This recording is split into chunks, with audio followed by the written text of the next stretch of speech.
सोनिया हुसैन तन्हाई से तंग, नए हमसफर की तलाश जारी। सोनिया हुसैन का पहला शोहर कौन था?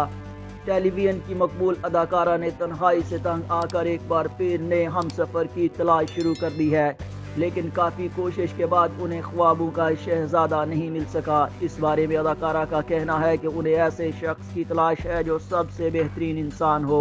सोनिया हुसैन का शुमार आज की मकबूल तीन अदाकाराओं में होता है जो बेशुमार ड्रामों में काम कर चुकी हैं, लेकिन ये बात कम लोग जानते हैं। सोनिया हुसैन की पहली शादी नाकाम हो गई थी। सोनिया हुसैन ने अगस्त 2014 में कराची के फिटनेस ट्रेनर मोहम्मद वासफ से लव मैरिज की थी। उन्होंने सादगी से निकाह करने के बाद इतला दी थी, लेकिन कुछ ही अरसा बाद इख्तलाफात के बायस तलाक भी ले ली।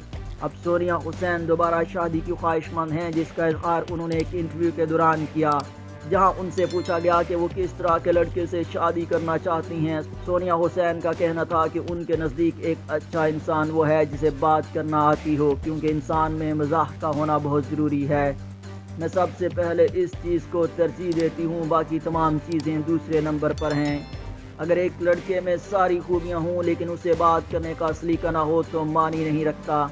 सोनिया हुसैन ने मज़ीद बताया कि कैरियर के शुरू में बहुत से लोगों ने उनकी मदद की, सबके साथ कुछ ना कुछ सीखा है, लेकिन सीनियर अदाकार मोहम्मद अहमद ने बहुत साथ दिया, जो हौसला अफजाई करते हुए कहते थे कि ये किरदार तुम कर सकती हो। ये ना समझो ये किरदार है, बल्कि ये महसूस करो कि ये तुम खुद हो। सोनिया हुसैन ने मज़ीद कहा कि हमारी सोसाइटी का एक ये भी पहलू है कि लड़कियां कमाने भी जाती हैं और घर वालों की बातें भी सुनती हैं। बचपन से स्कूल में मुख्तलिफ सरगर्मियों में हिस्सा लेती थी। सब्जेक्ट पर बात करने का शुरू से ही शौक़ था। तकारीर में हिस्सा लेते हुए ये सोचती थी कि कॉलेज की लड़कियों को अपना पैगाम पहुंचा सकूं।